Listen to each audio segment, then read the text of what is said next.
በማደግ ላይ ያለ ሀገር ለምንድን ነው ማምረት ያለበት? ተስፋዎቻችን እጆቻችን ላይ ናቸው። አንደኛው የማክሮ ኢኮኖሚክ ችግር ካዝናችን ውስጥ ብሔራዊ ባንክ ውስጥ ባንኮቻችን ውስጥ ያለው ዶላር ትንሽ ነው። አምና በአመት ውስጥ ከወርቅ የተገኘው 255 ሚሊዮን ዶላር ብቻ። ምን ማለት ነው ለአንድ ነጋዴ? ምን ማለት ነው ለአንድ ገበያ? እየተረጋጋ የሚመጣ እየረገበ የሚመጣበት ሁኔታ አመላካች ሆኖ ተገኝቷል። ገበያ የሚሰራው እንደዚህ ነው። ኦልሞስት እጥፍ ሊሆን የውጭ ምንዛሬ የጨመረበት ሁኔታ ነው። ለኢትዮጵያ ገበያ ሌላ አዲስ አይነት በረከት ተደርጎ መታሰብ አለበት ብያለሁ። ገበያው መበጥበጥ መቻል የለበትም። ባንክ ቤቶች ተገቢ የሆነ ህገወጥ ያልሆነ የብድር ሲስተም መቼ ነው መተግበር የምትጀምሩት? ባንኮች ጋር ከሄደ አገልግሎት ካጣ እኔ ጋር አመልክት። በኢትዮጵያ እንደ መንግስት ትልቁ ቀጣሪ፣ ትልቁ ገዢና ትልቁ የሰው ኃይል ያዥ ነው። የተጨመረላቸው ነገር የሚያኖራቸውም አይደለም። በጣም ብዙ መሰረታዊ ሸቀጦች ላይ ዋጋ የሚጨምር በጣም ብዙ ነጋዴ እያስተዋለ ነው። 1500 ብር ደሞዝ ይከፈል የነበረው ሲቪል ሰርቫንት መኖሩን እኔ በቅርቡ ነው ያወቅሁት። አዲስ ኢንፍሌሽን ወይ ደግሞ አዲስ የዋጋ ውድነት እንዳይኖር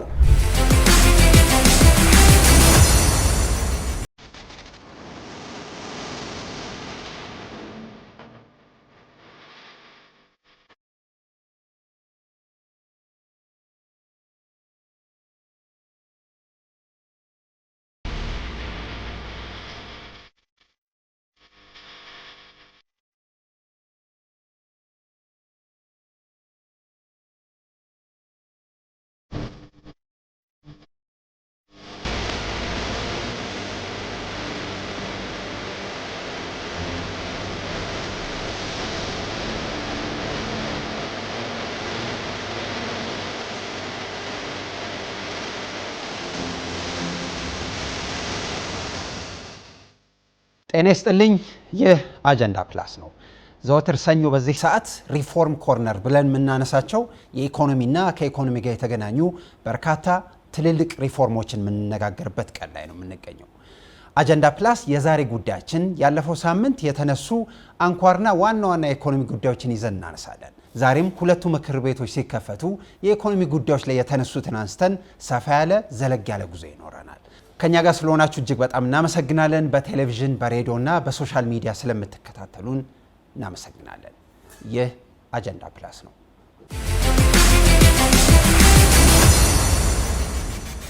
ተመልሰናል። አጀንዳ ፕላስ ነው እየተከታተላችሁ የምትገኙት። በርካታ ጉዳዮች አሉን። ባለፈው ሳምንት በኢትዮጵያ ኢኮኖሚ ላይ የተነሱ ወይ ደግሞ የተጠቀሱ ዋና ዋና የኢኮኖሚ ጉዳዮችን ይዘን የምንነጋገርበት ሪፎርም ኮርነር ዝግጅታችን ነው። ከኛ ጋር ስለምትሆኑ እጅግ በጣም ከፍ ያለ ምስጋና አለን። እንደ ወትሮ ባልደረባችን ጥላውን ግርማ ከኛ ጋር አለ። የባንክና የፋይናንስ ባለሙያ ነው። ጥላውን ስለመጣ በጣም አመሰግናለሁ። አመሰግናለሁ አኗሪ። በጣም በርካታ ጉዳዮች ነው በዚህ ሳምንት የተነገሩት። ዛሬም ሁለቱ ምክር ቤቶች መክፈቻ ተደርጓል። ትልልቅ የኢኮኖሚ ጉዳዮች ተነስቷል። ይህን ዘርዘር ያለ ጉዳይ እናነሳለን። የኢትዮጵያ የጂዲፒ ጠቅላላ እድገትም ተጠቅሷል። 2016 በጀት ዓመት ውስጥ 8.1 በመቶ የኢትዮጵያ ኢኮኖሚ እንዳደገ ተጠቅሷል። በዚህ ሳምንት ከተነገሩ ወይ ደግሞ በስፋት ከተወሩባቸው ጉዳዮች አንደኛው 2 ወር የሞላው ማክሮ ኢኮኖሚክ ሪፎርም ላይ ጠቅላይ ሚኒስትር አብይ አህመድ በተገኙበት ሰፋ ያለ ውይይት ተደርጎ ግምገማ ተካሂዶበታል። ፋይናንስ ተቋማን ወይ ደግሞ አጠቃላይ ኢኮኖሚውን የሚመሩ ተቋማት መሪዎች ደግሞ በሱ ጉዳይ ላይ ሰፋ ያለ ውይይት አድርገዋል። በቀዳሚነት እሱም በተወሰነ መልኩ ለማየት እንሞክራለን። ሁለተኛው እዚሁ ግምገማ ላይ የተጠቀሰው የገንዘብ ሚኒስትሩ አህመድ ሺዴ ያነሱት ዝቅተኛ ገቢ ያላቸው የመንግስት ሰራተኞች ደሞዝ ጭማሪ መስከረም ላይ የሚጀምር እንደሆነ ተነግሯል። እሱን ከኑሮ ውድነት ጋር አገናኝተን የተወሰነ ነገር ለማንሳት እንሞክራለን። ብሔራዊ ባንክ ለሁለተኛ ጊዜ ለባንኮች ደግሞ ያወጣው የውጭ ምንዛሪ ጨረታ አለ። እሱ በኢትዮጵያ የውጭ ምንዛሪ ጉዳዮቻችን ላይ ምን ደግና ምን ክፉ ነገሮች አሉት፣ እሱን ለማየት እንሞክራለን። መጨረሻ ላይ የትልልቅ ዓለም አቀፍ የጅምላና የችርቻሩ ንግድ ላይ የተሰማሩ ዓለም አቀፍ ድርጅቶች ኢትዮጵያ ውስጥ ለመግባት ፈቃድና ፍላጎት ያሳዩ ተቋማት እየተነገሩ ነው ያሉት። ፍላጎት ያሳዩት ባልተለመደ ሁኔታ 71 ተቋማት ሆነዋልና ይሄ ለየት ያለ ነገር ይመስላል። እነዚህን ይዘን ነው የምንቆየው። ተመልካቾቻችን እና አድማጮቻችን ሶሻል ሚዲያ ላይ የምትከታተሉንም ሀሳባችሁን፣ ስሜታችሁን እና የትኞቹም አስተያየቶቻችሁን በሶሻል ሚዲያ እና እኛን ልታገኙ በምትችሉባቸው በተለይ ደግሞ ይሄ ፕሮግራም በሚሄድበት ዩቲዩብ ቻናላችን ላይ ብታስቀምጡልን በቀላሉ ማግኘት እንችላለን። በድጋሚ ጥላውንን አመስግኜ ልጀምር። በቀዳሚነት ግን ብናነሳ ጥሩ ነው ብዬ ያሰብኩት ዛሬ ሁለቱ ምክር ቤቶች መክፈቻ ተደርጎ የ2016 በጀት ዓመት የኢትዮጵያ ኢኮኖሚ 8.1 በመቶ እንደሚያድግ ተነግሯል። ያለፈው ዓመት እድገታችን እንዴት ሄደ? በዚህ መጠን እንዳደገ እየተነገረ ነው። ኔክስት ይር በሚቀጥለው ዓመት ወደ 2 አሃዝ ወደሚባለው እድገት እንደሚመጣም እየተነገረ ነው። ጠቅለል ተደርጎ ጂዲፒው እዚህ መድረሱ ደግ ነገር አለ ወይ ልልህ ነው።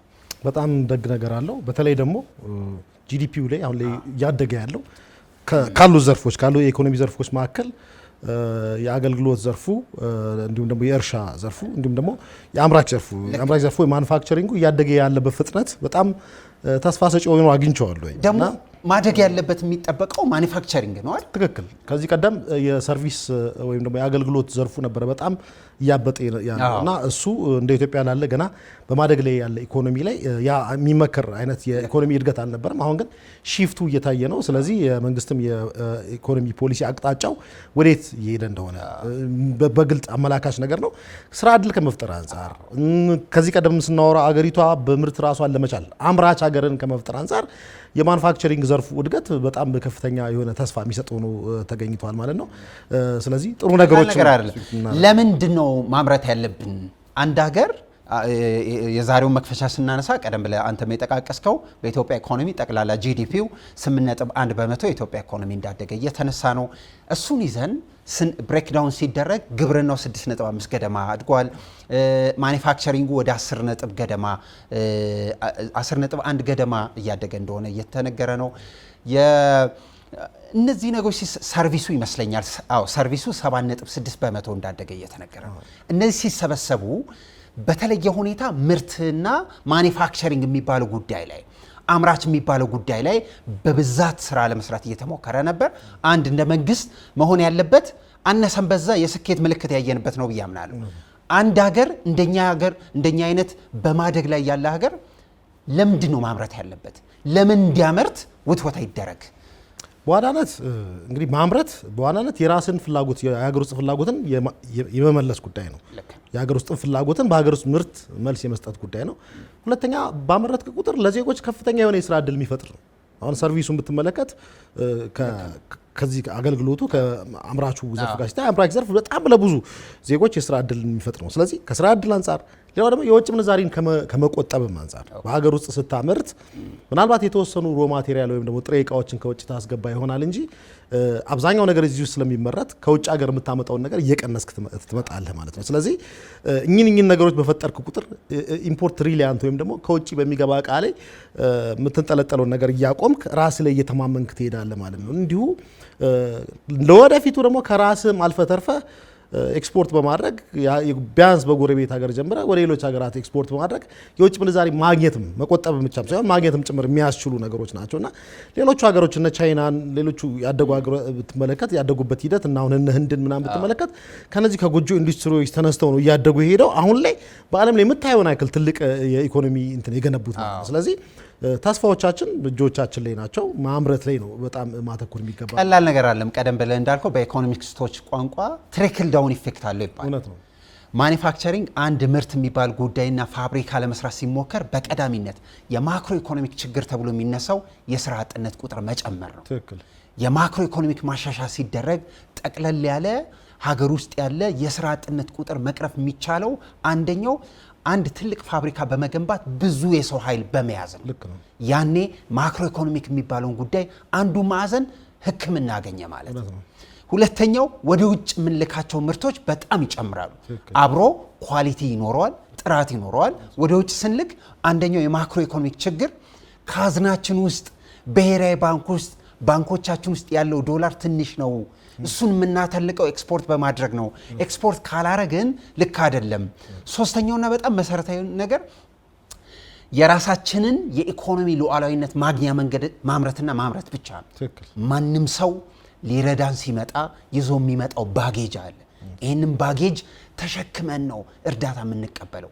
ይህንን ባጌጅ አንቀበልም ማለት ምን ጀምረው ራሳችን በራሳችን ላይ ስንወስን፣ እንደሱ ካልሆነ ምርት የሚባለው ጉዳይ ጥቅም የለውም ልልህ ነው። ቀላል ነገር አለም። እነዚህ ነገሮች የዛሬን በጣም በጥቂቱ ለማንሳት ያልነው፣ ሰፋ ያለ ነገር ደግሞ በነገው ዝግጅታችን እንመለሳለን። በዚህ ሳምንት የተነገረው አይ ቲንክ ከመክፈቻውን ባልተናነሰ በዚህ ሳምንት ትልቅ በዓል የነበረው ኢሬቻ ነበርና አዲስ አበባም ቢሾፍቱም ትልቅ ፌስቲቫል አዳዲስ ነገር ነው ለማየት የሞከር ነው። ልክ የኢሬቻን አይነት ትልልቅ በዓላት ሲገጥመን ኢኮኖሚክ እንቅስቃሴው ቀላል ይሆናል ተብሎ አይታመንም። እንዲሁ የተወሰነ ነገር ብትለኝ ደስ ይለኛል እሱ ላይ አብረን ግን የምናነሳው በዚህ መጠን በጣም ወፈር ያለ በዚህ መጠን ትልቅ የሆነ ጉዳይ ልክ ኢሬቻ ከመከበሩ በፊት ጠቅላይ ሚኒስትር አብይ አህመድ የተገኙበት ማክሮ ኢኮኖሚክ ጉዳያችን ያለፈው 2 ወር እንዴት ነው የተጓዘው የሚለውን ነገር ተነስቶ ጠቅለል ብሎ ያለፈው 2 ወር ግምገማ በኢኮኖሚውን በሚመሩ ተቋማት በኩል የተደረገና መግለጫ የተሰጠበት ነውና ምን የተለየ ነገር አየ? ምን የተለየ ግምገማ ሰማ? እሺ፣ በመጀመሪያ በቅድሚያ እንግዲህ የኢሬቻን በዓል ላከበሩ በሙሉ እንኳን አደረሳችሁ ማለት ወዳለሁ። ኢትዮጵያ እንግዲህ የብዝሃነት ያላት ሀገር፣ ባለብዙ ባህል ባለብዙ እምነት ሀገር ናት። ይሄ ነገር ብሌሲንግ ነው፣ መባረክ ነው። ቢኮዝ ይህንን ባህል ማየት የሚፈልጉ ለምሳሌ ሐዋሳ ፊቼ ጨምበላላ አለ፣ እዚህ ደግሞ ኢሬቻ አለ፣ አሸንዳ አለ፣ ብዙ አይነት ባህሎች ያሉበት ሀገር ነውና ይሄ መባረክ ነው። እውነቱን ይሄ ብዝሃነት እንደው ውበትም ነው የሚባለው ነገር እኔ በጣም በቃ የሚያኮራኝም ነገር ነው። አንድ ባለፈው ሳምንት ስታነሳ በጣም ለዚህ ጥሩ ምሳሌ ይሆናል የሚመስለኝ አብረ ጠቅሰው ጥሩ የሚመስለኝ በመተባበር መወዳደር። ትክክል። ታንኪዩ። አንዳችንን የምናከብርበት አንዳችን የሌላችንን እውቅና የምንሰጥበት ነገር ነው መሆን የሚገባው። ትክክል ነው። አባባሌ ከገባህ ምንድነው እኔ አንተን ማክበር እኔ አንተን መቀበል ሲችል አንተ ደግሞ እኔን መቀበል የምትችለኝ ነገር። ስለዚህ አንደኛ ይሄ ነገር የሁላችንም ባህል ሆኖ ለዓለም የምንነግረው ነገር መሆን መቻል የሚኖርበት ነው። ሁለተኛ ነገር ደግሞ ይሄ ነገር ትሩፋት እንዲያመጣ የውጭ ኢንቨስተሮች የውጭ ጎብኚዎች እንዲመጡ ከዚህ ነገር ትሩፋት የምናገኝበት ሆቴሎቻችን የሚጠቀሙበት ቱሪዝሙ የሚያድግበትን ሁኔታ መፍጠር ነው። ከዚህ ጉዳይ እንደው ያ ቀን ሲመጣ የማክበር ኢሹ ብቻ ሳይሆን ማርኬት አድርገን ነው ሽጠን ነው ኢኮኖሚክ ማድረግ አለ። አመሰግናለሁ። ሞኔታይዝ ማድረግ ይባላልና ወደ ገንዘብ መቀየርና ከዚህ መጠቀም መቻላል። መስቀል ትልቅ ባህላችን ነው። ሶ እኚህ ነገሮች ለውጭ ቱሪስቶች ጎብኚዎች ሽጠን መተው እንዲያዩ በፌስቲቫል ደረጃ አድጎ ትልቅ ግብይት የሚፈጠርበት ገንዘብ የሚፈጠርበት ኢቨንት ማድረግ ነው የሚጠበቅብን ከኛ እንደ ኢትዮጵያዊ ማለት ነው። ኢትዮጵያ በጣም ብዙ የሚያኮሩ በጣም ደሳስ የሚሉ ባህሎች ያሉባት ሀገር ናትና ያ ለቱሪዝማችንም ትልቅ ተስፋ የሚሰጥ ነገር ነው። በጣም በትክክል ይህንን ይዘን ጠቅላላ ባለፈው ሳምንት ከተነሱት ወፍራምና ወሳኙ ጉዳይ ማክሮ ኢኮኖሚክ ሪፎርማችን ያለፈው ጊዜ 2 ወር መተናል። ሲገመገም ምን ዋና ነገሮች ሰማ አየ? እንግዲህ የዚህ ግምገማ ዋና ውጤቶችን ስንመለከት እንግዲህ ሪፎርሙ የዚህ የተሟላ ማክሮ ኢኮኖሚክ ሪፎርም ተግብር ያለው ብሏል ኢትዮጵያ መንግስት።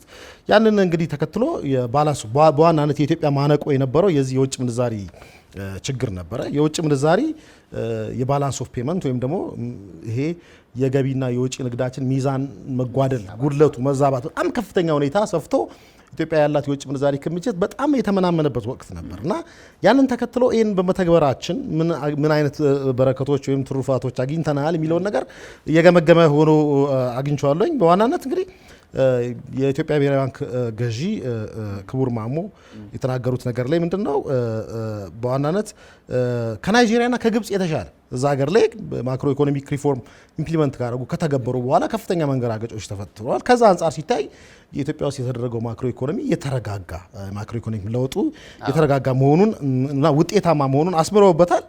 እንግዲህ በዋናነት እኚህ ነገሮች ሲያዩ በምን ሜጀርመንት ነው በምን ተለክቶ ነው የተሻለ መሆን ይቻል ነው የሚለውን ነገር ማንሳት አስፈላጊ ነው።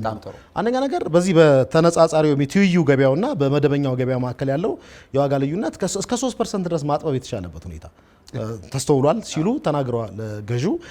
ይሄ ማለት እንግዲህ በዓለም አቀፍ ስታንዳርድ በተለይ ይሄ የዚህ ለገበያው የውጭ ምንዛሪ በመተው ሲተው እስከ 10% እና ከ10% በታች ያለ ልዩነት በተነጻጻሪውና በመደበኛው ገበያ መካከል ያለው ዋጋ በዛ ያክል ማጥበብ ከቻልክ ስኬታማ ተብሎ የሚነሳበት ሁኔታ ነው ያለው ብለው ገልጸውታል። ከዚህ አንጻር ኢትዮጵያ ከ3% በታች ድረስ እስከ ማውረድ ድረስ የሄደችበት ሁኔታ ነው። ለዛውም እንግዲህ በዚህ 2 ወር ጊዜ ውስጥ። ስለዚህ ይሄ አንደኛ ስኬታማ የሚያደርገው ነገር ነው።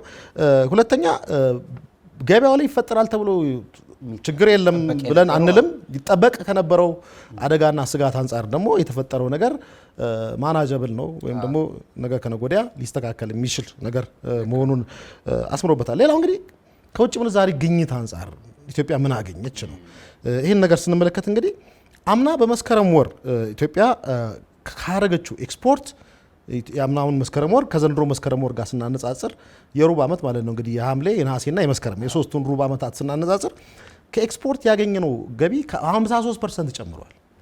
በ53% ጨምሯል።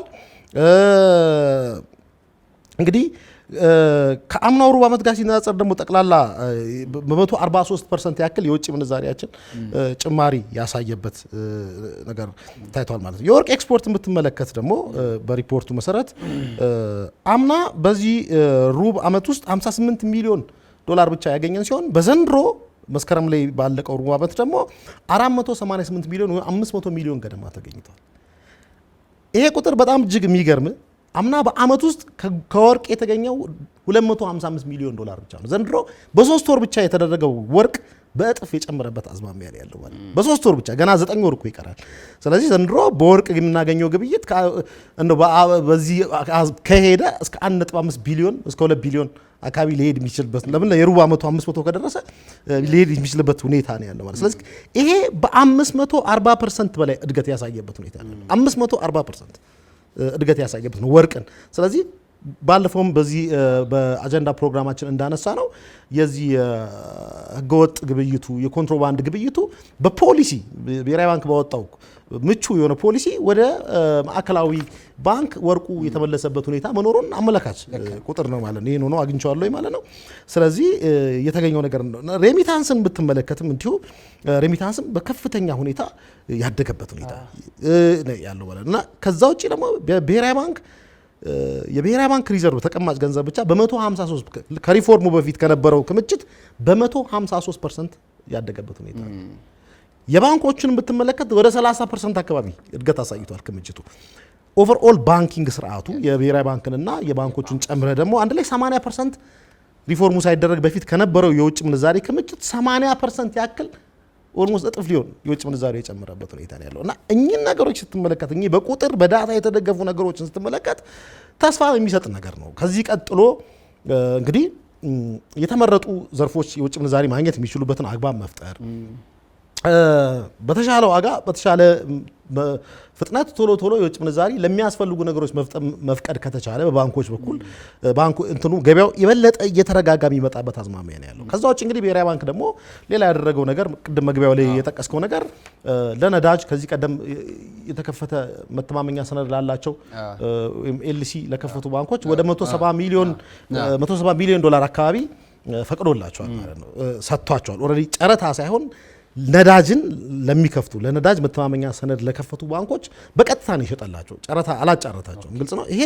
የነዳጅ ገበያውን ከማረጋጋት አንጻር ነዳጅ ቶሎ ቶሎ ወደ ሀገር ውስጥ ተገዝቶ እንዲመጣ እንዲሰራጭ ከማድረግ አንጻር ዋጋውን ገበያውን ከማረጋጋት አንጻር መንግስት ድጎማውንም እንግዲህ እንደሚያካሂድ ቃል የገባው ነገር እንዳለ ሆኖ ዋጋውን ከማረጋጋት ሬጉሌት ከማድረግ አንጻር በጣም ከፍተኛ እና በዚሁ ደግሞ ብሔራዊ ባንኩ ምን ኮሚትመንት ገብቷል? የተመረጡ ኢንተርቬንሽኖችን አረጋለሁ የገበያውን ለማረጋጋት አንዳንድ ኢሬጉላሪቲዎች ወይም ገበያው ላይ ችግሮች በተፈጠሩ ቁጥር እየገባሁኝ የማረጋጋት ስራዬን ኢንተርቬንሽን በማድረግ የተመረጡ ጣልቃ ገብነቶች በማድረግ ገበያውን አረጋጋለሁ ብሎ ኮሚትመንቱን የጠቀሰበት ሁኔታ አለ። በዚሁ እንግዲህ ተጨማሪ ደግሞ እንደው ገቨርነሩ ደግሞ ሌላ ምን ብለዋል?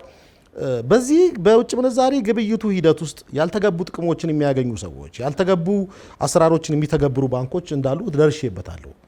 የውጭ ምንዛሪ ላይ ብቻ ሳይሆን የብድር አሰጣጥም ላይ አሁን ጠበቅ ያለ ቁጥጥር የማያዳግም እርምጃ ወስዳለሁ ሲሉ ገዢው ክቡር አቶ ማሞ ያስተዋወቁበት ሁኔታ ነው ያለው። ከዚህ ቀደም እኛ ስንወተውት የነበረው ነገር ነው። በዚህ በአጀንዳ ፕሮግራማችን ፍሬ አፍርቷል ማለት ነው። ገበያው መበጥበጥ መቻል የለበትም። የተረጋጋ ገበያ ትርፉ ለባንኮችም ለሁሉም ዜጋ ነው የሚል ነገር ባለፈው ገምግመን ነበር።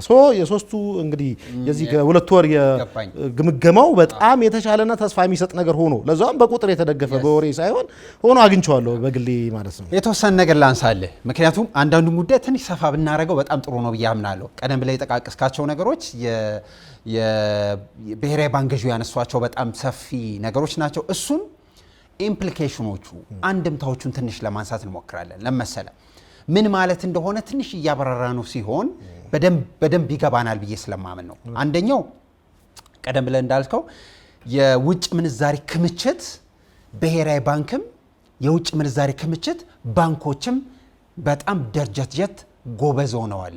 ነገሩ በጣም የሰፋላቸው ነው። ምን ማለት ነው ለአንድ ነጋዴ? ምን ማለት ነው ለአንድ ገበያ? ምን ማለት ነው እናቶቻችን፣ እህቶቻችንና ወንድሞቻችን ባንክ ቤቶች በበቂ ሁኔታ የውጭ ምንዛሪ ክምችት አላቸው ሲባል ለምን ግድ ይላቸዋል? ምን አገባቸው?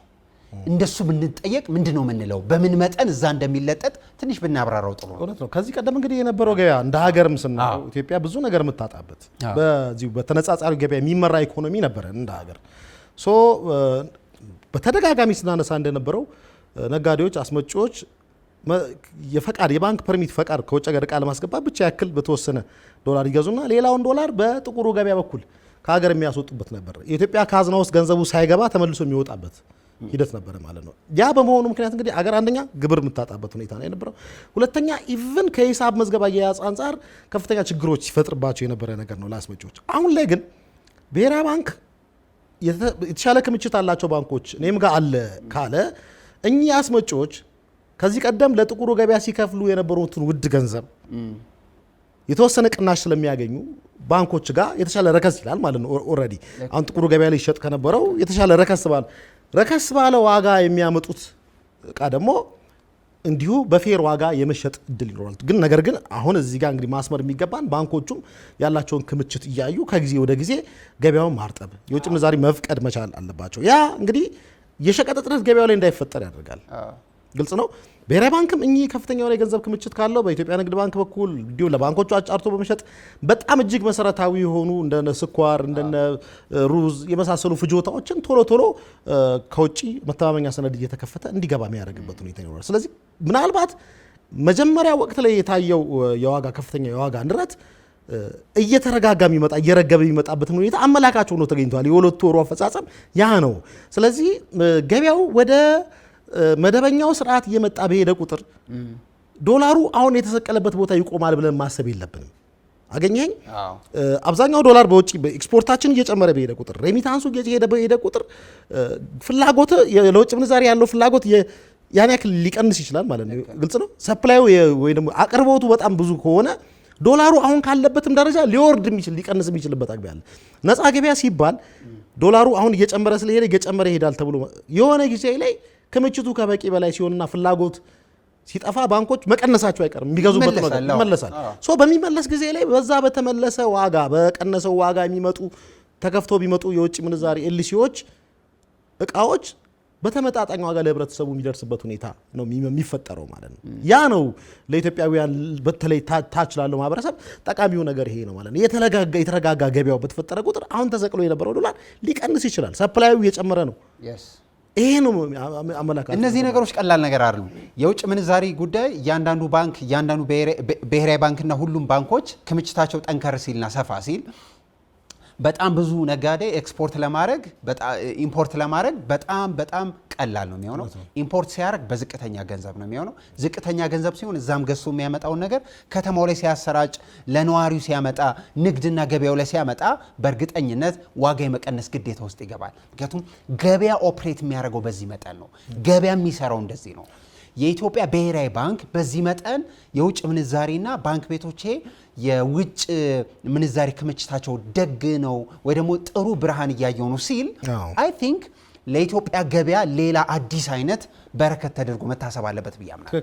ነገር ግን በደንብ መታመን አለበት ብዬ ማምነው ባንክ ቤቶቹን በጣም በቁጥጥር በጣም በጥንቃቄ ካልተመራ በስተቀር ገበያውን አሁንም እነሱ እንዳይረብሹት አጠቃላይ የውጭ ምንዛሪ ጉዳዩን እንዳይበጠበጥ በጥንቃቄ አሁንም ፎሎ አፕ የሚጠይቅ ነው ብዬ አምናለሁ። እሱ በጣም ቀላል ነገር አይመስለኝም። ይህንን በበቀደሙ የገዢው መግለጫ ላይ አጠር ያለ ግምገማ ኮሚቴ መጨረሻ ላይ ያሉት ምንድነው? አሁኑኑ ወደ ጥብቅ ቁጥጥር ስርዓት እንገባለን። ኢሬጉላሪቲ እንዳለ አምነዋል።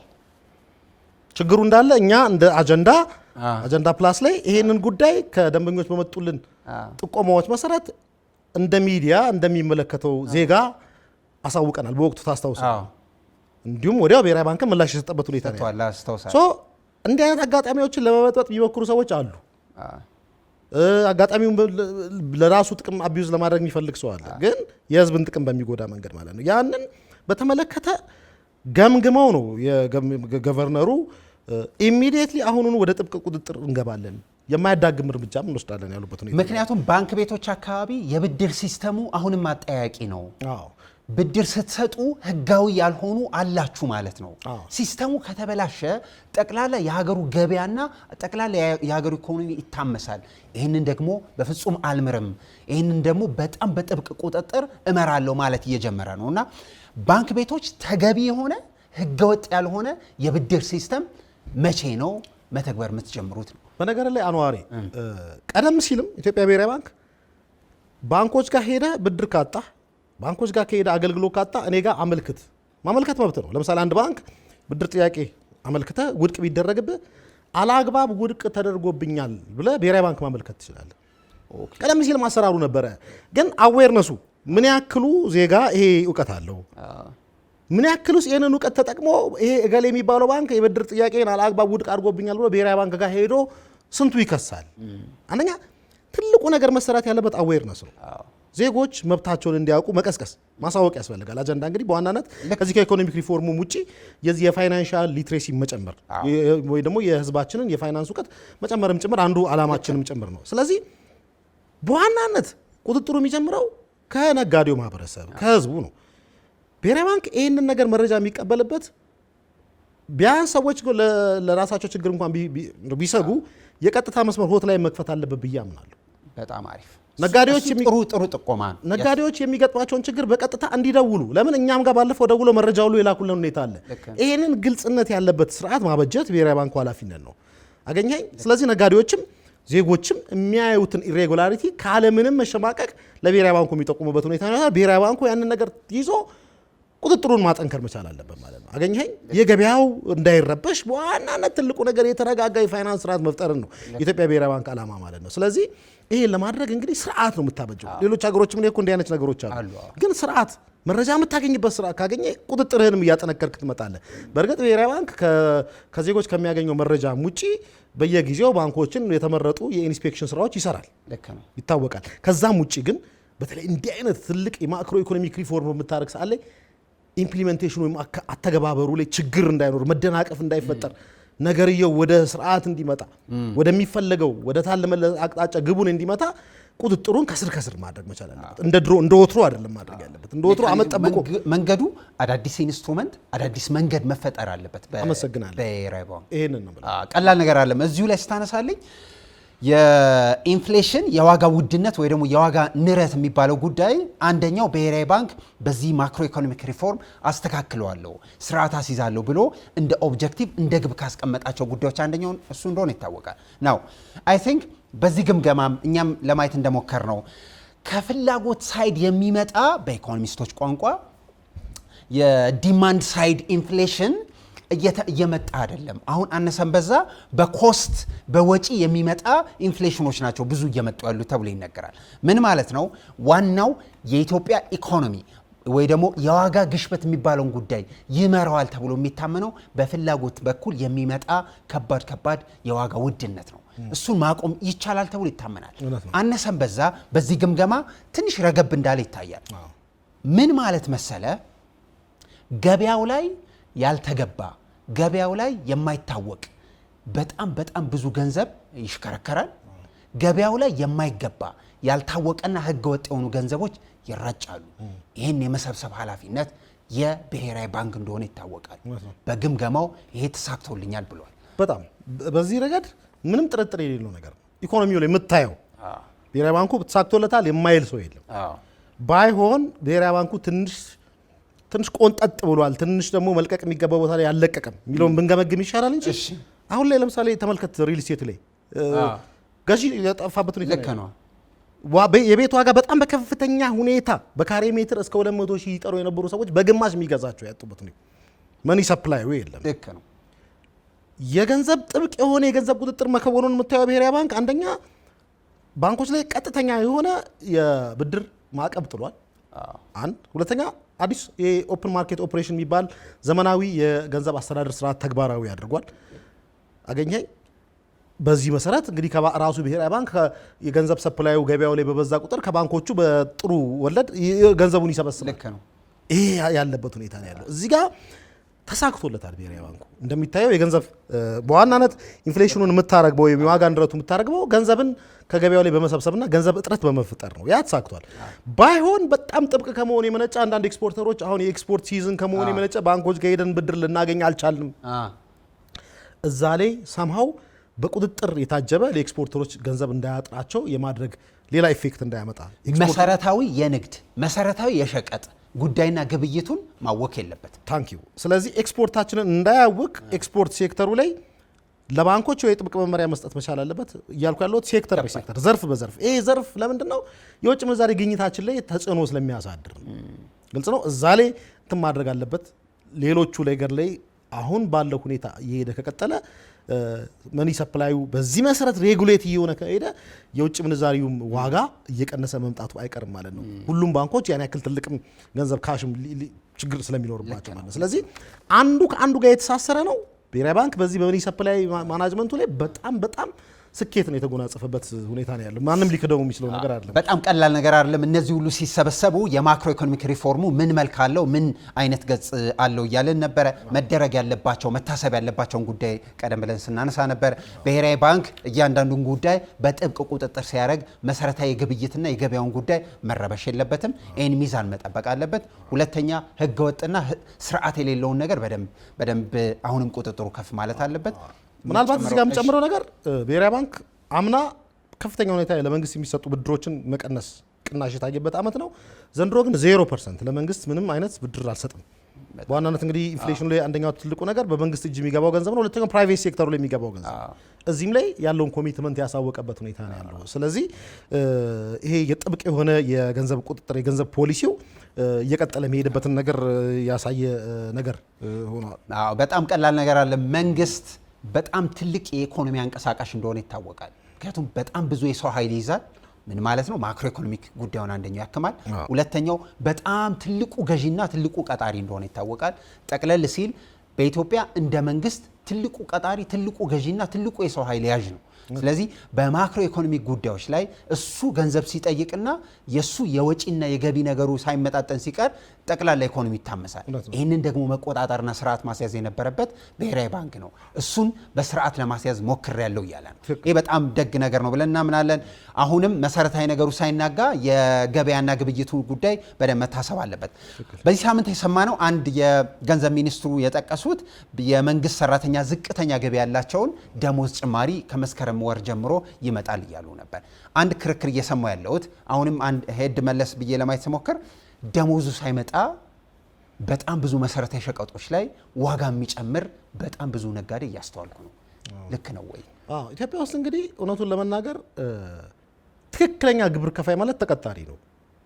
ትክክለኛ ግብር ከፋይ ምንም ሳያጭበረብር ግብሩን ካለምንም ማወላወል የሚከፍለው ተቀጣሪ ነው። አትሶርስ ነው። ቀጣሪው ቆርጦ ከደሞዙ ለመንግስት በየወሩ የሚከፍል ማለት ነው። ስለዚህ ይሄ ተቀጣሪ በጣም በብዙ ሁኔታ ፊክስድ ኢንካም አርነር ስለሆነ ገቢው ከፍም ዝቅም ሊልም የማይችል ስለሆነ እንዲህ አይነት ለውጦች ሲመጡ የሚጎዳው አካል ይሄ አካል ነው እና መንግስት ኮሚትመንት ውስጥ ይሄን አስቀምጧል። ቶሎ ግን ወደ ተግባር መግባት መቻል አለበት። አንደኛ። ሁለተኛ ነገር ግን እዚህ ጋር ከቁብ ሊገባ የሚገባው 1500 ብር ደሞዝ ይከፈል የነበረው ሲቪል ሰርቫንት መኖሩን እኔ በቅርቡ ነው ያወቅኩት። እንዴትስ በዛ ገንዘብ ኖረ የሚለው ነገር። ስለዚህ የዚህ ሰውዬ በ300% ጨመረ ተብሎ 4500 ብር ቢገባ ቤት ኪራይ ስንት ብር ከፍሎ ምግብ ስንት ብር ገዝቶ ነው? እና ኢትዮጵያዊ ጨዋነታችን መተሳሰባችን መጉደል የለበትም። ተጨመረ የሚባለው ፐርሰንቴጅ ሰውየው ከሚያገኘው ገንዘብ ላይ ሲጨምረው 4500 ብር ስንት ብር ቤት ኪራይ ከፍሎ ስንት ብር እንደሚኖር እኔ እግዚአብሔር ብቻ ይወቀው ማለት ነው። ይሄ በቂ ጭማሪ ነው ብዬም አላስብም በግሌ። ስቲል ግን ገበሬው ጋር ነጋዴው ጋር ኃላፊነት የተሰማው ነገር መደረግ መቻል አለበት። ይሄ ማለት ምንድነው? የተጨመረላቸው ነገር የሚያኖራቸውም አይደለም በቂ ነገር አይደለም የሚለውን ነገር ማሰብ አከራዮች ጋር እኔ ብዙ ጥሩ አከራዮች ተከራይም ሆኜ ይሄ አቅ ነበርና ብዙ ጥሩ አከራዮች ገጥመውኝ ያውቃሉ እንደ ቤተሰብ ከተከራይ ጋር የሚኖሩ ሰዎች። ስለዚህ እኚኛ አይነት ሰዎች ነጋዴዎችም ጭምር አገር ከተናጋ ሰዎች የሚበሉትን ካጡ ምንድነው የሚፈጠረው? ግልጽ ነው። ነገሮች ሲበጠበጡ ምንድነው የሚፈጠረው? ስለዚህ ሁሌም ቀጣይነት ላይ ማሰብ ያልተጋነነ ጭማሪው ትልቅ አይደለም። በፐርሰንት ምናልባት ጠቅላይ ሚኒስትሩ ሲገልጹ 300% ስላሉ ትልቅ ይመስላቸዋል እንጂ 1500 ያገኝ የነበረው ሰውዬ ነው 4500 ያኖረዋል ያ ገንዘብ። ስለዚህ ሁሌም እንደምለው ኤቲካል የሆነ ንግድ ወይም ደግሞ ስነ ምግባሩን የጠበቀ የንግድ ባህሪ ያስፈልጋል። መተሳሰብ፣ ኢትዮጵያዊ መተሳሰብ ባህላችን መጉደፍ የለበትም። ግልጽ ነው። ደሞዝ በተጨመረ ማግስት ስንት ብር ተጨምሮለት ያኖረዋል ወይ? ስንት ብር ነው የምንጨምረው? ፕሮዳክቶች ኃላፊነት መወጣት ያስፈልጋል። ሁሉም ገበሬው፣ ነጋዴውም ሁሉም ነው። አንድ ፖሊሲና አንድ ማሻሻያዎችና አንድ አዋጅ ሲመጣ በተለያየ አቅጣጫ ነው የሚታየው። ደሞዙን የሚያገኙ ሰዎች ምን አይነት ትርፍና ምን አይነት ኪሳራ ያመጣሉ? ደሞዛቸው ምን ያህል ነበረ? እንዴት ነው እየተጨመረ ያለው? ቀደም ብለ የጠቀስከው በሱ መጠን ካየ ነው ያን ያለ የተጋነነ ጭማሪ አይደለም። በተረጋጋ ሁኔታ ለመኖር እንኳን በጣም ፈታኝ ነው የሚሆነው። አነሰም በዛ ዝቅተኛ ገቢ ያላቸው ተቀጣሪዎች ደሞዝ እንዲጨመርላቸው ማድረግ በጣም ትልቅ ሪሊፍ ነው፣ ትልቅ ረፍት ነው የሚሰጣቸው። በዋጋ ውድነት በንግድና በንግድ ስርዓታችን ግን ይህንን ሪሊፍ ወይ ደግሞ ረፍት የተሰጣቸውን ሰዎች እንዳትበጠብጡ ነው አሁንም አስተያየት የምንሰጥ።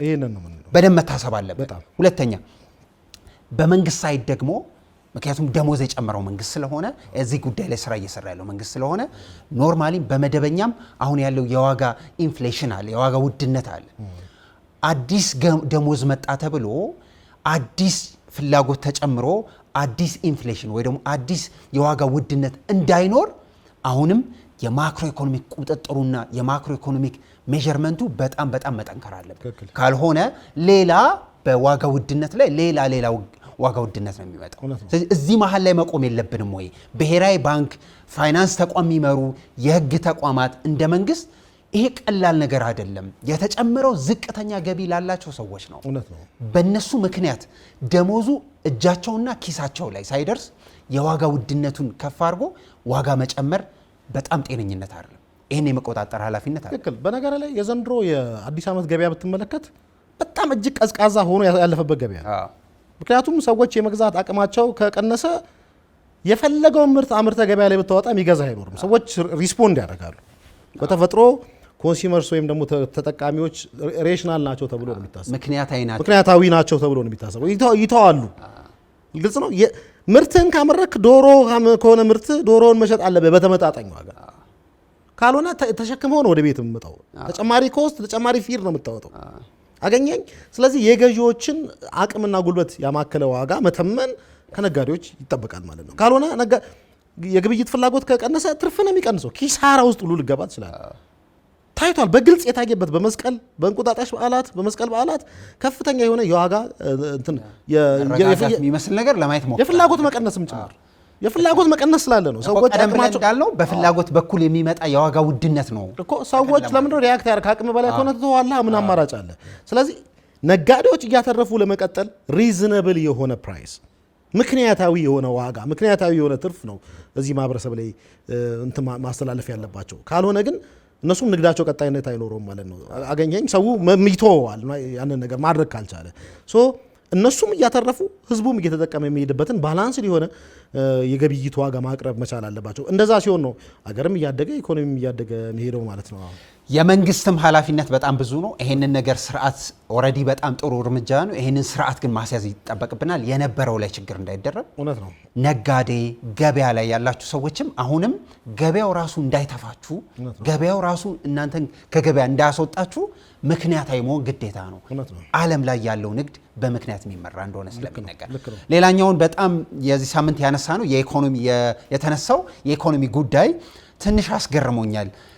በዚህ መጠንም አልጠበቅኩም ነበር። በተለይ ሁኔታ ስናወራው ነበር እኛም እየመጣ ነው። አንዳንድ ዳታውን ስላላገኘን እንዲህ ብለን መናገር አልቻልንም። ለመሆን ሞክረን ነበር የዛኔ በትክክለኛ ዳታውን እስክናገኝ ድረስ።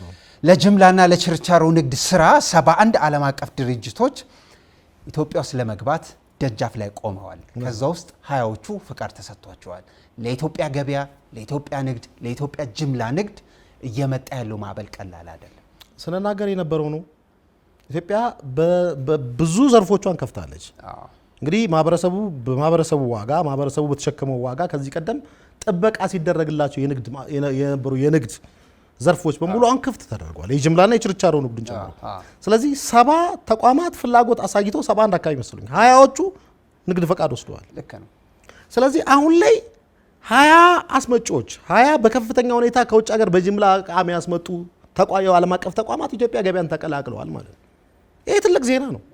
ስለዚህ እኚህ 20 ትልልቅ ተቋማት ከውጭ ሀገር የሚያስገቧቸውን ምርቶች በተመጣጣኝ ዋጋ ለማህበረሰቡ ያቀርባሉ።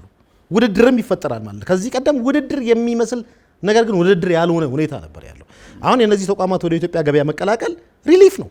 ሰዎች የሚፈልጉ እነዛ ባለፈው 100 ሚሊዮን ጋር የቀረብን ጊዜ ታስታውስ እንደሆነ እኚህ ትልልቅ ተቋማት አንደኛ ከፍተኛ ገንዘብ ይዘው ነው የሚመጡት። ካፒታል አቅማቸው ሲገዙም ከዓለም አቀፍ ገበያው ላይ በበልክ ነው የሚገዙት። በበልክ ማለት በብዛት ስገዛ ደግሞ የመወዳደር አቅም ትልቅ ነው የሚሆነው። ስለዚህ ዝቅ ባለ ዋጋ ነው የሚገዛው። የትርፍ ማሪጅናቸውም ጠባብ፣ የትርፍ ዕዳጋቸውን በጣም ቀንሶ ነው የሚገቡት። ስለዚህ አሁን ትክክለኛ ውድድር የሚመጣበት ዘመን ነው። ነጋዴዎቻችን የባህሪ ለውጥ የሚያመጡበት ዘመን፣ ተጠናክረው አቅማቸውን አዳብረው መገኘት የሚገባቸው ዘመን ላይ ተደርሷል ማለት ነው። ስለዚህ በይበልጥ ይሄ ዜናው በጣም ጥሩ ዜና ሆኖ አግኝተነዋል። ገበያውን ከማረጋጋት አንጻር ይመጣል ብለን ያሰብነው ነገር በዚህ ፍጥነት 20 ተቋማት ይገባሉ ብለን አልጠበቅንም። እኛ በጣት የሚቆጠሩ ነበር ብለን ያሰብነው።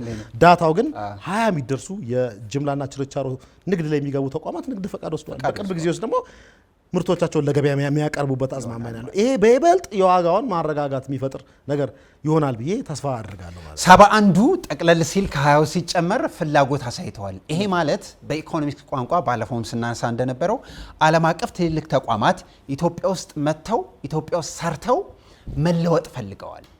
ለመለወጥ ደግሞ ምቹ ሁኔታ እንዳለ አምነዋል። በኢኮኖሚክስ ቋንቋ ኢትዮጵያን ከውጭ ሆነው ሲያዩት ትልቅ ገበያ፣ ትልቅ ሀብትና ለገበያና ለስራ እንደሚመች አውትሉካቸው ከውጭ ሲያዩት እይታ ተቀይሯል ማለት ነው። ይሄ ጠቅላላ የኢትዮጵያን ኢኮኖሚክ አውትሉክ ቀይሯል። ማክሮ ኢኮኖሚክስ አንደኛው ካመጣው ትርፍ እሱ እንደሆነ ስለሚነገር በጣም ባጭሩ አንድ ነገር እናንሳና እንዝጋው፣ ሰዓት እየተጠናቀቀ ስለሆነ። ብሔራዊ ባንክ ለሁለተኛ ጊዜ ለባንኮች ያቀረበው የውጭ ምንዛሪ ሰምተናል በዚህ ሳምንት። ለባንኮች ለኢትዮጵያ ገበያ ምን ማለት ነው? እንግዲህ ባንኮች ከዚህ ቀደም የነበረባቸው ኮሚትመንት አሁን በዚህ በተለይ ከነዳጅ ግዢ ጋር የተገናኘ ያልተከፈሉ እዳዎች ነበሩባቸው። እኛ ካዝናቸውን ሳይነኩ ይሄን ገንዘብ በመጠቀም እዳቸውን እንዲከፍሉ አገኘኝ። የራሳቸውን የገንዘብ ክምችት ሳይሸረችርባቸው ለሌሎች ነጋዴዎች የሚፈቅዱትን ዶላር ሳይሸረችርባቸው የነዳጅ ክፍያዎችን እንዲከፍሉ፣ ነዳጅ በወቅቱ እንዲገዛ፣ ገበያ ላይ እጥረት እንዳይኖር ከማድረግ አንጻር ኮሚትመንቱን ያሳየበት ነው። ይሄ ብቻም አይደለም። የብሔራዊ ባንኩ ገዢ አቶ ማሞ ምን ብለዋል? ገበያው ላይ ያልተገባ ነገር ባየን ቁጥር ኢንተርፊር እናደርጋለን ገበያውን ለማረጋጋት። ስለዚህ አሁንም በቀጣይነት በኦክሽን የሚሸጥበት ሁኔታ ነው ያለው። ኦክሽን የሚሸጥበት ሁኔታ ነው ያለው። በጨረታ የሚሸጥበት ሁኔታ ነው ያለው ማለት ነው። ይህን ቃል ገብተዋል ማለት ነው። ስለዚህ ትልቅ ነገር ነው። የባንኮችን ካዝና አይሸረሽርም። ባንኮች ያላቸውን ገንዘብ ነዳጅ ግፍያ ላይ ሳያባክኑ ያንን ለነጋዴዎች እየፈቀዱ ይመጣሉ። ከነዳጅ ግዢ ጋር የተገናኘውን ነገር ደግሞ ብሔራዊ ባንክ ደጉሟቸዋል ማለት ነው። ወደ 170 ሚሊዮን ዶላር አካባቢ ነው። ይሄ ትልቅ ኢምፓክት፣ ትልቅ ተጽዕኖ የሚያመጣ ነገር፣ የመንግስትንም ኮሚትመንት ዋጋውን ከማረጋጋት አንጻር ደጉማለሁ ያለውን ነገርም እንዲሁ ኮሚትመንቱን የሚያሳይበት ያሳየ ሆኖ አግኝቼዋለሁ ማለት ነው። ቀላል ነገር አይደለም። ብሔራዊ ባንክ ለሁለተኛ ጊዜ ይህንን ሲያመጣ እኔ ሁለት ኢምፕሊኬሽን ነው የታየኝ። አንደኛው ብሔራዊ ባንክ ገንዘብ የሚያገኘው ከተለያየ መንገድ ነው። በጣም በብዙ አይነት መንገድ ገንዘብ ያገኛል። እርዳታ ሊሆን ይችላል። በብዙ አይነት መንገድ ሊያመጣ ይችላል። ወርቅ ሽያጭ አለ፣ በሽያጭ አለ። ወርቅ ኤክስፖርት የሚያደርገው ብቸኝነት ኢትዮጵያ ብሔራዊ ባንክ ስለሆነ ብሔራዊ ባንክ የሚያገኘውን ገንዘብ ወይ ደግሞ ዶላር ወይ ደግሞ የውጭ ምንዛሪ ፌርሊ በጣም በባላንስና በትክክለኛ መንገድ ዲስትሪቢዩት ለማድረግ አንደኛው ሜካኒዝም ጨረታ ማውጣት ነው። ምክንያቱም ብሔራዊ ባንክ አንዱን ባንክ መርጦ ይሄን ያልሰጥቻለሁ ማለት አይችልም። ፌር የሚሆነው እንዴት ነው? ጨረታ ሲያወጣ አንደኛው ጨረታ ነው። ሁለተኛ ደግሞ ለተመረጡ ኢኮኖሚ ላይ ሲግኒፊካንት፣ ለምሳሌ ነዳጅ ማለት ልክ ነው። በጣም ለተመረጠ ኢኮኖሚ ሲያደርግ። ስለዚህ ፌር ዲስትሪቢዩሽን የሚባለውን ነገር ብሔራዊ ባንክ ለመስራት እየሞከረ ነው። ሁለተኛው ዶላር ወደ ገበያ በማስገባት የውጭ ምንዛሪ ጉዳይ የሚባለውን በብላክና በህጋዊና በህገወጡ መንገድ መካከል ያለውን ለማጥበብ ብቸኛውና ወሳኙ መንገድ ይሄ ነው። ለሽያጭ ዶላር ሲመጣ ባንኮች ሲመጡ ጠቅላላ የዋጋ በሰሙን ስናይ የነበረውን የውጭ ምንዛሪ ልዩነት የሚባለውን ነገር ስርዓት ለማስያዝ ይመቻል ተብሎ ይታመናል። ይሄ ሁለቱ በጣም ትልቅ መሰረታዊ ጉዳዮች ይመስላል። ጠቅለል ሲል የኢትዮጵያን የማክሮ ኢኮኖሚክ ማረጋጊያ መንገድ ነው ተብሎ ይታመናል። ሁለተኛ የውጭ ምንዛሪ ጣጣችንን ቀስ ብሎ ለመቅረፍ ይቻላል። ሶስተኛ ቀደም ብለን እንዳነሳ ነው ትልልቅ ዓለም አቀፍ የችርቻሮና የጅምላ ነጋዴዎች እየመጡ ነው። አራተኛ የኢትዮጵያ ኢኮኖሚ ለማደግ 8 በመቶ 2016 ላይ ለማደግ እየሞከረ ነው። እነዚህ ሁሉ ሲጠቀለሉ የኢትዮጵያ ኢኮኖሚ፣ የኢትዮጵያ ፋይናንስና የኢትዮጵያ ግብይት ወዴት እየሄደ ነው? አንድ ሁለት ደግሞ ምን መደረግ አለበት? በጣም ባጭሩ በሁለት ወር የታየው ተስፋ በጣም ትልቅ ተስፋ ነው። እኔ ቁጥሩን ይሄን ያክል አልጠበኩም እውነቱን ለመናገር። እኔ በዚህ ጉዳይ ላይ በጣም በቅርበት እንደውም በቀናነት ነው ማየው ነገርየውን ፖዚቲቭሊ ሲያዩ ከነበሩ ሰዎች መካከል ነው። ይሄን ያክል ግን ለምሳሌ ወርቅ አምና አመቱ ሙሉ ካገኘ ነው 250 ሚሊዮን ዶላር ዘንድሮ በ3 ወር ያገኘ ነው 500 ሚሊዮን ዶላር። የኮንትሮባንድ ጉዳይ ላይ እዚህ ቤት አውርተናል። በዚህ ፍጥነት ግን ይሰበሰባል ብለን ጠብቀን አልነበረም። ይሄ ትልቅ ኢምፕሊኬሽን ነው፣ ትልቅ ነገር ነው። ስለዚህ በባንኮች በኩል የሚገኘው ውጭ ምንዛሪ ገበያውን እያረጋጋው እንደሚቀጥል ተስፋ ያሳየ ነገር ሆኗል። ሬሚታንሱም በጣም በከፍተኛ ሁኔታ እድገት አሳይቷል። የባንኮች የውጭ ምንዛሪ ክምችት አድጓል። የኢትዮጵያ ብሔራዊ ባንክ የውጭ ምንዛሪ ክምችት አድጓል። ሬሚታንሱ ኤክስፖርቱ እንዳልኩ በ3 ወር ጊዜ ውስጥ አምና ከነበረው ኤክስፖርት ፐርፎርማንስ ወደ 150% አካባቢ ነው የጨመረው። ሁሉም ነገር ሬሚታንሱም ኤክስፖርቱም በኢትዮጵያ ብሔራዊ ባንክ በኩል የሚደረገው ኤክስፖርት እያደገ የመጣበት ነው። እንግዲህ ለወደፊቱ ደግሞ ኤፍዲአይውን ሪፖርት ብናገኝ ደግሞ ፎሬን ዳይሬክት ኢንቨስትመንቱ ምናልባት በሚቀጥሉ ደግሞ እናገኛለን። በምን ያክል አዳዲስ ካምፓኒዎች መጥተው ምን ያክል ዶላር አስመዘገቡ የሚለው። ስለዚህ አውትሉኩ በጣም ቆንጆ ነገር በዚህ 2 ወር ጊዜ ውስጥ የታየውን ነገር ማስቀጠል መቻል ነው በዋናነት ገበያውን ሬጉሌት እያደረጉ። ባንክ ያልሆኑ ራሱ እኮ ባንክ የውጭ ምንዛሪ እንዲሰጡ ፈቃድ የተሰጣቸው ለ5 ተቋማት ተፈቅዷል። እኛ 5 ተቋማት በስፖት ሬት በእለቱ ባለው ግብይት ዋጋ የውጭ ምንዛሪ እንዲገዙና እንዲሸጡ ተፈቅዶላቸዋል። ይሄ ትልቅ ነገር ነው። ለወደፊቱ ደግሞ እኚህ ሬሚታንስ አገልግሎትን መስጠት እንዲችሉ ብሔራዊ ባንክ እየሰራ ነው። ሬሚታንስ የውጭ ምንዛሪ መግዛት መሸጥ ብቻ ሳይሆን የሀገር ሀብት ናቸውና ሬሚታንስም ጭምር እንዲሰጡ ማኒ ትራንስፈር የሚባለው አይደል ሐዋላ። ስለዚህ ለተጠቃሚው አማራጭን የማስፋት ባንክ ብቻ ሳይሆን ባንክ ያልሆኑ ተቋማት ጋር የእርቅ የመግዛትና የመሸጥ ነገር የውጭ ምንዛሪውን ለመግዛት ለመሰብሰብ መርካቶ ገብቶ ምን ገብቶ የሚገዙ ተቋማት ነው አሁን የሚፈጠሩት ማለት እኛ 5 ተቋማት ትልቅ ኮሚትመንት ያሳዩበት ሰዎችም ፍላጎት እንዳላቸው የታየበት ሆኖ ተገኝቷል ማለት ነው። ስለዚህ ለወደፊቱ ገበያውን በይበልጥ ለማረጋጋት በይበልጥ ብዙ አክተሮች እየገቡበት ሲመጡ የተረጋጋ ሁኔታን የሚፈጥር ነገር ሆኖ እናየዋለን። በእርግጠኝነት የሚቀጥለው ኳርተር ሩብ ዓመት ላይ ደግሞ ከዚህ የተሻለ ነገር እንደምናወራ እርግጠኛ ነኝ። በጣም አመሰግናለሁ ጥላሁን። የባንክና የፋይናንስ ባለሙያ ዘወትር ሰኞ የሪፎርም ኮርነራችን ላይ የኢኮኖሚና ከኢኮኖሚ ጋር የተገናኘ ጉዳዮች ይዘን ዘለግ ያለ ጊዜ እንቆያለን። ስላወራን ቆንጆ ትንታኔ ስለሰጠኝ በጣም አመሰግናለሁ። አጀንዳ ፕላስ ሪፎርም ኮርነር ስትከታተሉ ነበረ። ከኛ ጋር ስለቆያችሁ በጣም ከፍ ያለ ምስጋና አለን። በቴሌቪዥን፣ በሬዲዮ፣ በሶሻል ሚዲያ ስትከታተሉ ለነበራችሁ ሁሉ በድጋሚ ከፍ ያለ ምስጋና አለን። ሳስተናግዳችሁ ቆየሁት አንዋር አብራር ነኝ። ይህ አጀንዳ ፕላስ ሪፎርም ኮርነር ነው።